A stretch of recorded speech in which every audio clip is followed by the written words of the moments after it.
I want to first thank Kataria ji for organizing this. And I think all of us really need to honor Kataria ji as the man who's been doing this for so long. And as a good example of leadership, which is my topic. I'm also honored that Dr. Swami is sitting right in front of me, a great role model for me as the kind of leader we need today. So I'm very honored that Dr. Swami is here. You know, there was a time a few years ago when we could blame Sonia Gandhi for all our problems. She's out of the way, that's good news. But it also brings to the surface that the problem has not been solved. So now we need to look at what next. We also have to start looking at ourselves, at our organizations, institutions, leaders. Are we really up to the mark in this global Kurukshetra? This is a global Kurukshetra, and this is a competitive thing. Are we up to the mark compared to the others? It's not enough to have a good philosophy. You also need kshatriyata. Do we have good kshatriyas? This is the issue I want to talk about. My friend and a great scholar, Arvind Sharma in Canada, was recently, we were in a discussion about why Hindus have capitulated so easily. Why aren't Hindus able to stand up? And he brought a very interesting statistic, which I didn't know about. He said that the British fought 111 wars in South Asia with the use of Indian soldiers against Indians. So 111 wars, battles were fought, according to his calculations, where Indian soldiers were working under British command to fight a war against their fellow Indians. And then he says, when the British ruled over China or colonized for a very short period, they failed to raise even one regiment of Chinese soldiers. They failed to raise even one regiment of Chinese soldiers because Chinese would not sign up to fight their fellow Chinese under the British flag. And Indians were more than happy to do that. Not only the wars in India, the British found that Indians are very loyal and had the Indian soldiers fight the British wars in Africa, in China, in the First World War in Europe, Second World War in Europe. Recently, a book came out about the role of the Indians fighting for the British in Second World War. And according to this statistics, breakdown of all the nationalities, India had the single largest number of soldiers fighting for the Allies in World War II. And nobody knows it. There were tens of thousands of casualties. Where are they? There hasn't been any big, honor for those people. So the point being made is that Indians have sold out very easily for some reason. So we have a problem. We have a problem when I'm attacked. When I'm attacked, not because I'm fighting for my personal self, but because I'm fighting for a collective cause. Of course, I expect my people to stand by me, and some do. In fact, some of them sitting here have done that. Aditi Banerjee has, Dr. Swami has, many people have. Then there are those who will privately come and say, "Aap bahut theek kaam kar rahe hain, bahut badhiya kaam kar rahe hain." Publicly hum nahi bolenge. Privately aapko hum will congratulate you. Aap karte jaएं, aap karte jaएं. हाँ, आपको तो कुछ होगा नहीं. आप तो इतने great हैं. आप करें कुछ नहीं होगा. हम पीछे बैठेंगे. There is that. Then there is the person who actually joins the other side. They are your friend. But when you are down, they'll join the other side because they have a psychological weakness. They want to be on the winning side. So they're always calculating who's the winner and they go on that side because they want to feel good. You see, this happens in political campaigns also. People ditch their candidate, their party, when they think the guy is going to not make it because they like to be on the other side. So I have been through so many battles in the last 25 years, hundreds of times. And so I have a good psychological analysis of the Indian, the Hindu weakness in this regard.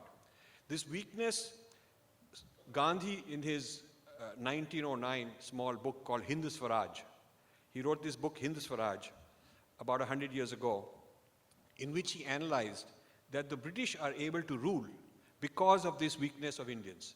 A very small number, few thousand white Englishmen were ruling over such a huge continent because they could recruit Indians to betray the other Indians and work on their own side. So this isn't a problem we have. This is a problem we need to understand and figure out what we can do about it. Now, when I look at what we need to do, I find that the loyalty we have towards a cause or towards a movement is too often towards a personality rather than towards an institution. There's a difference here. When you look at a guru movement, typically after the guru leaves, there's a big fight. I mean, there are a few rare exceptions where institutions are very strong. But quite often, the personality of the guru is what draws people, and not the teachings, and not the institution. So the successorship is a very serious crisis. When the guru leaves, there's infighting. This has happened in so many organizations. So this is because we have this kind of, like the previous speaker talked about idol worship. We also tend to idolize the personality more than the principles. So often when we are talking to each other, Hindu leaders are talking to each other, the discussion I want is about principles. But I often find people are not talking about the real principles, but they're talking about who you like. Do you like this fellow? Do you like that fellow? What do you think of him? What do you think of that? What do they think of this person? What's his reputation? It's all about personality, and rather than about principles. So as long as we are not able to professionalize leadership like institutions. In an institution, it's your corporate success. It's the goals and mission of your enterprise that matters, and not the personality of the CEO. The CEO may be fine, may not be fine, but people are loyal to that institution. Now, to do this, we need to create the equivalent of seminaries. Christianity has seminaries, which is an institute of higher learning, where you can get a bachelor's degree, master's degree, PhD. If we had equivalent of that, it would not just be teaching moksha, not just teaching Vedanta. It would also teach you Arthashastra, Niti Shastra, Dharma Shastra, Nata Shastra. It would be teaching you the Vyavharika aspects of our Dharma, not just Paramarthika, but Vyavharika also. Now this is very important, but it's missing. This aspect of our teaching. Most places are teaching are either in only bhakti and or Vedanta for moksha, which is extremely important. I'm a bhakt. I'm also into Vedanta in a serious way. I'm also a practitioner of meditation. But to me, this is only part of what we need to be a leader.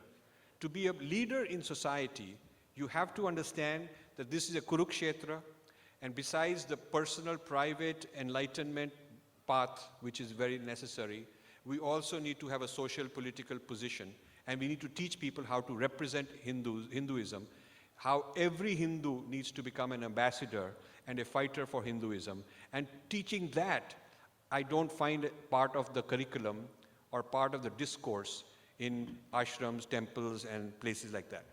So the problem of something equivalent to a seminary is a very serious problem. Now, some people have tried to solve this by giving money to those guys, which is the worst thing. I have been doing this for a couple of decades longer, and I also started by giving funds to set up a chair in Harvard twice. Ashok Aklujkar and Arvind Sharma, 2 chairs we gave at Harvard. Columbia University, University of California, Princeton University. I gave away most of the money I had saved and taken early retirement to fund all kinds of things. Conferences, panel discussions, academic people. And I learned a lot because I was very hands-on. Every time we would get involved in a project, I would be there all the time studying, examining, asking questions, arguing, learning, debating, so I could learn what's going on.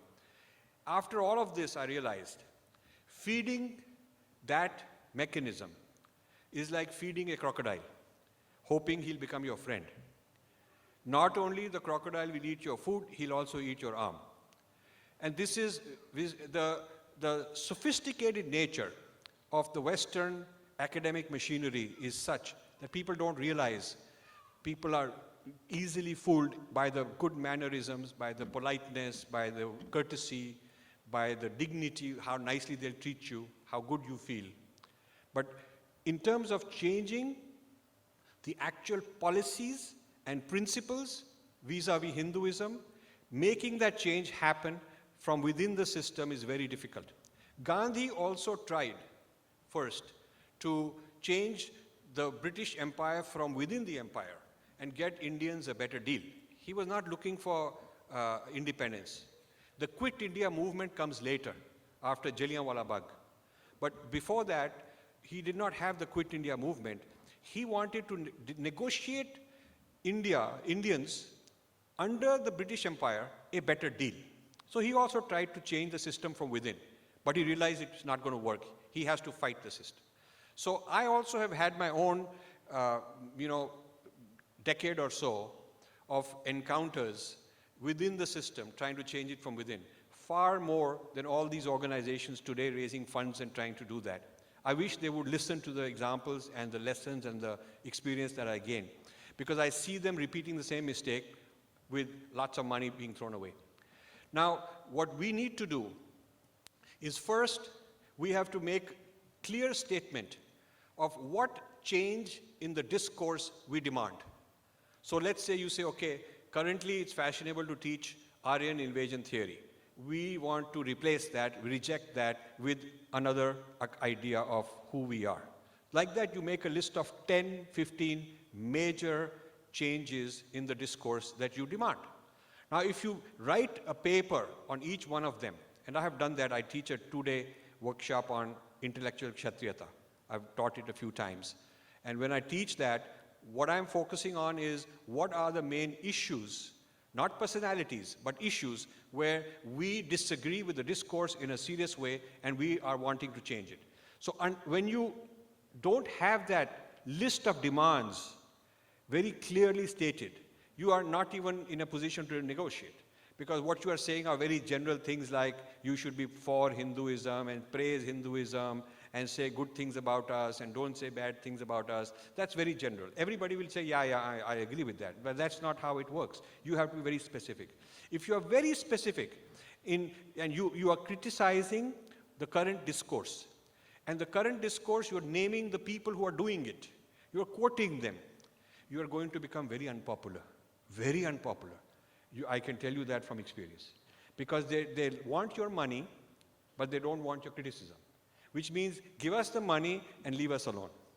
When I was giving these funds, there was no other organization in the 90s giving funding for Hinduism studies to the Western Academy. We were doing it, we were the only game in town. I have so many letters, so many compliments and praises that we are doing something pioneering. But when I started criticizing, when I started saying this, we funded this, but this is not the right output, and here is a counter position, and here is a position we want that you are blocking, you are not allowing, and here are the speakers who speak for us we want, and you're not allowing. The moment I started becoming an activist donor, not passive donor writing checks, but activist donor, the game was different. People used to say, we love Infinity Foundation. We wish Infinity Foundation success, and we want to work with Infinity Foundation. But we don't like Rajiv Malhotra, which means Infinity Foundation was the name of my foundation, which means we want your money, but we don't want you. Give us your money because the foundation is doing that, but don't interfere. It's almost like a turf battle. So I learned the real thing going on is adhikar, battle over adhikar. who controls adhikar? They want to take your money, they want to be nice to you, but the adhikar should stay with them. This is the important thing. So if we want to create leaders, we must train people on the top 10 issues, or 10 approximately issues, where change in the discourse has to be dramatic, has to be non-apologetic, it has to be very decisive, and where they have to learn the issues in detail, what others are saying, what is our response. They should be articulate, they should be able to argue, debate, and fearless. They have to be that way. So we need to create such people. These are the intellectual Kshatriyas we need to create. And I haven't seen any Indian organization take me up on my offer that if you set up an institution, you do the funding, you get the students, you create the environment, the infrastructure, I'll come and teach. I don't have the time and all that to start an institution.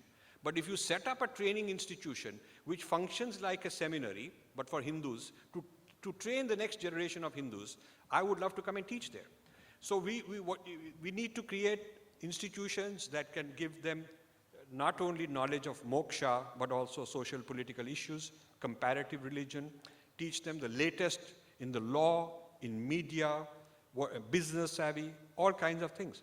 When you get a degree from a good Christian seminary, and I've been to several to study how they're operating, to learn, in their curriculum, they're not only teaching Christianity and so on, they're teaching under comparative religion, they're teaching about Hinduism and how to compete, how to argue, what they are vulnerable, how they may fall apart. So you will find in a good seminary, like there's one near my house in Princeton, you may find 15, 20 faculty members on Hinduism. And they are able to make you very happy. If you were to invite them, they will chant, they can do puja, they can do all of those things to make you feel very happy. But the real reason for their training and the real motive after studying you a lot is to figure out how to bring you down. That is how the colonialists did it. They sent anthropologists, they sent Orientalists, they sent so many scholars, ultimately to figure out what your vulnerabilities are and bring you down. So this game is being played. Now, besides teaching them about their Bible and comparative religion, they're taught about law, media, they're taught family counseling. So somebody in the church has a child who's dating a Hindu or wants to marry a Hindu. They'll go to the church, the priest will give them counseling. The priest will try to convert the person. The priest will try to convince their child not to marry or to convert the person. They have a whole procedure how to convert. I was at a local temple near my house some time back, and there was a young Indian man and a white girl. They were there. The girl was asking him questions because obviously she was going to get married to him, and she wanted to know about his religion. So he took her to the temple, and she was asking some questions, and he could not answer them. So he asked the priest, the pujari. The pujari gave such ridiculous answers. Things like, we do this to scare the devil away. Like that. I mean, there was no attempt on his part to really convince this person, maybe try to convert her. There is no program. Most places don't even have such a program. You know, few years ago, when my children were in high school, my foundation used to take them to India to understand Hinduism during spring break, 15 days spring break. So my wife would take 1 year I would take. And we took many batches and trained the teachers how to teach Hinduism properly. And that school has become a good role model on teaching about Hinduism. Now, when they would go to different places, we would take them to Nepal also, Pondicherry, Delhi, Rishikesh. So in Rishikesh, they would stay at a very big ashram, very famous ashram. And they all were in love with it. They would write so many articles. They went as volunteers. Some of them, really became kind of fond of Hinduism. When the Swamiji from that ashram was visiting the US, the students found out. They approached us and said, how about in your house we have a reception for Swamiji to thank him. And we like to bring our parents. So in our house, we had a reception. Swamiji was sitting in a nice place, and all the students were sitting on the floor, and their parents and teachers were in chairs. So we had a nice setting there. And after a little bit of opening discussion by Swamiji, people were asking questions. One kid raised his hand, and I remember very clearly. He said, Swamiji, could you please convert me? An open discussion. Because people were so moved by Ganga, by Aarti, by all these things when they went to India. So he said, could you please convert me? So he was embarrassed and he changed the topic. Then he asked again, Swamiji, how do I become a Hindu? Swamiji didn't know what to say. So then he says, Swamiji, could you please give me a mantra? He was smart. He had read that you get mantra from Guru. So Swamiji says, close your eyes and say, Om Jesus. That's your mantra. That's a Hindu Swami. Now, little did this Swami know that this young man was a Jew. And the last thing you tell a Jew is Om Jesus. This is the state of leadership. Okay? So, we got problems. It's not just other people.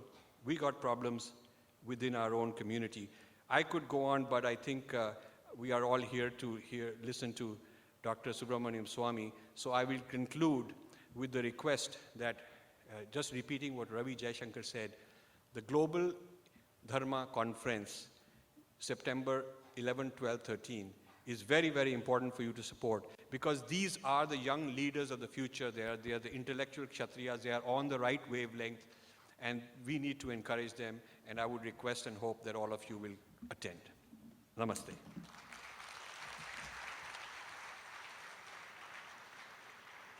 Thank you.